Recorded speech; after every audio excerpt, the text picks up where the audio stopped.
Hi everybody and welcome back to the channel. Now I hope you've had a great Christmas, plenty to eat and drink with family members, etc. And now we're all looking forward to New Year's Eve and New Year's Day. So as I say, I hope you've had a great Christmas. Now I thought I'd push this video in before the end of 2023 because it's going to show some of the pictures that I've taken since I started the YouTube channel. So some of you might have seen them, some might have forgotten them, and there's other people that won't have seen them. But the pictures that I love to take, and I think why I do that is to try and create something different. And the cameras that I enjoy using the most, I'm going to show you them in a minute, are the cameras that create that. Now we can all go out and spend a fortune on cameras.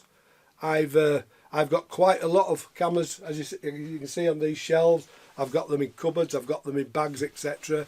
I like collecting cameras and I like using them, but these sort of cameras don't produce the type of aesthetics that I want from a picture.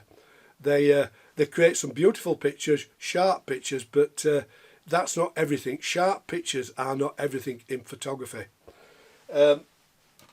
If you want to get sharp pictures, buy yourself a Leica like I have. I bought this a while back. It cost me a few £100 to get this with a lens. It will take some beautifully sharp images, and it's a camera that I wanted to get in my collection. I've got, as I say, I have a Bronica in a bag there that rarely comes out, but it's still a beautiful camera and forms part of my collection, as this does.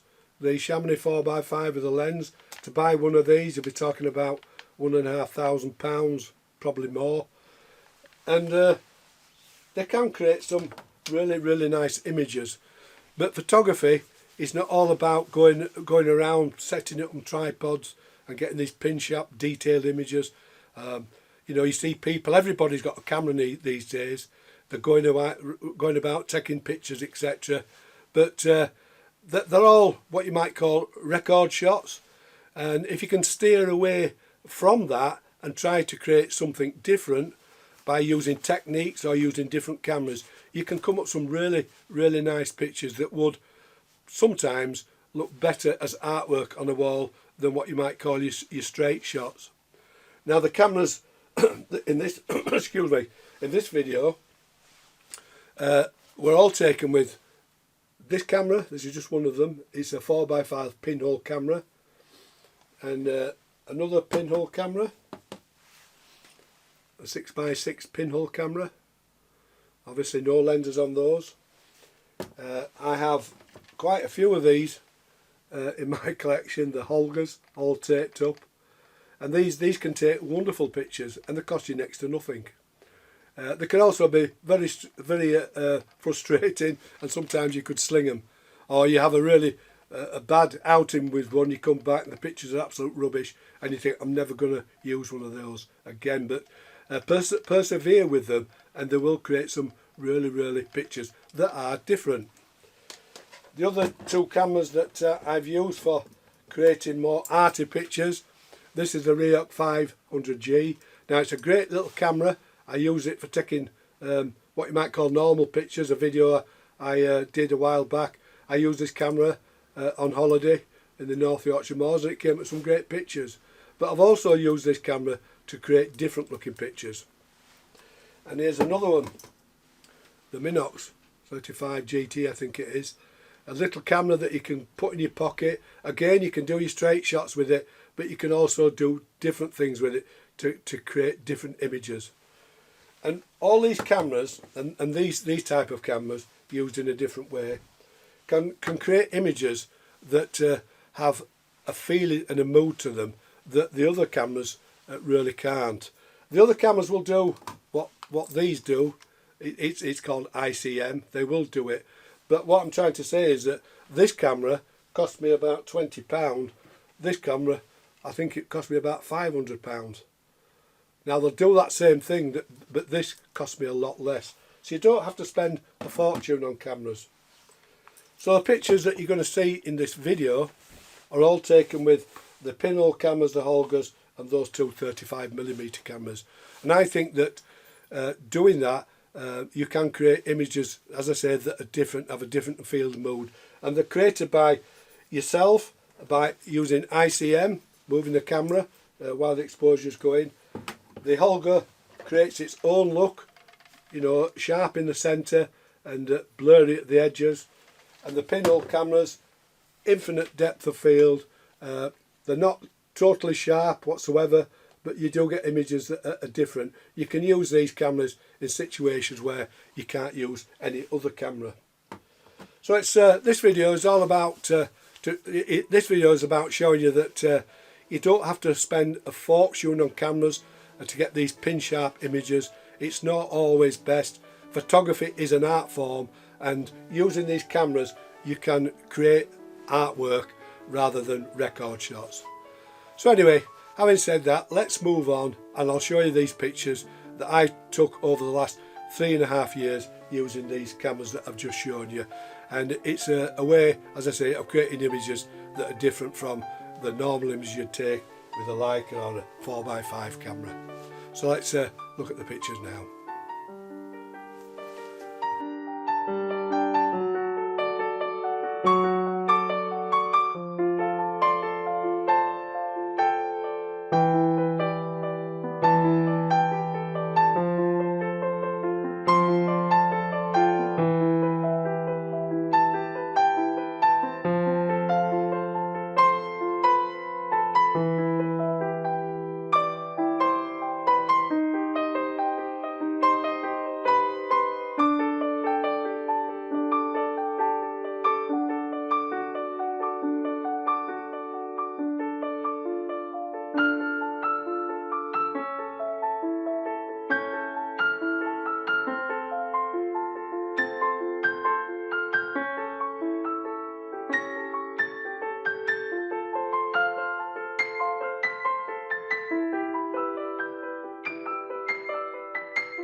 Right, I hope you enjoyed those pictures and it's inspired you to get out in 2024 and try and create pictures that are different.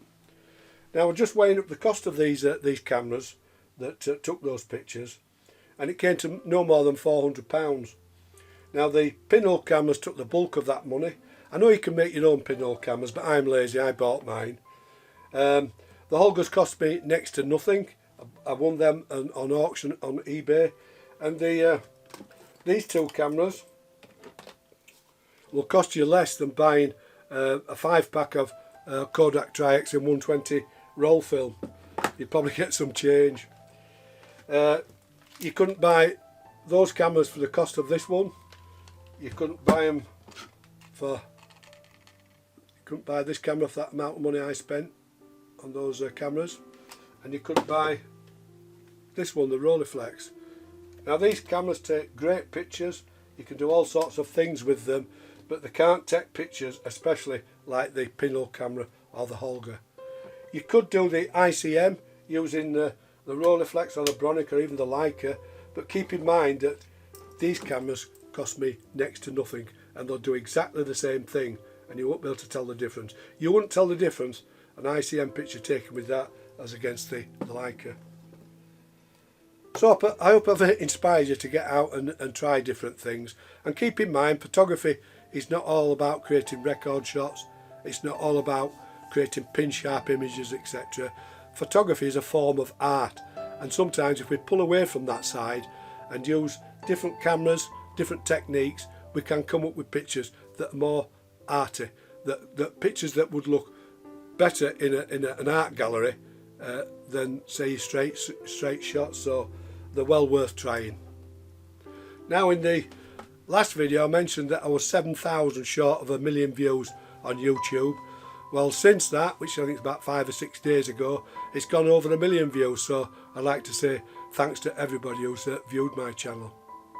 So if you like this video, give me a thumbs up, a like, better still, subscribe to my channel, and it's very important to press that notification bell. If you do that, you'll get an instant notification when I upload a video. If you have any questions, leave them below and I'll get back to you. And as I always say, stay safe, and I'll see you all in 2024. And I'd like to wish everybody a happy new year.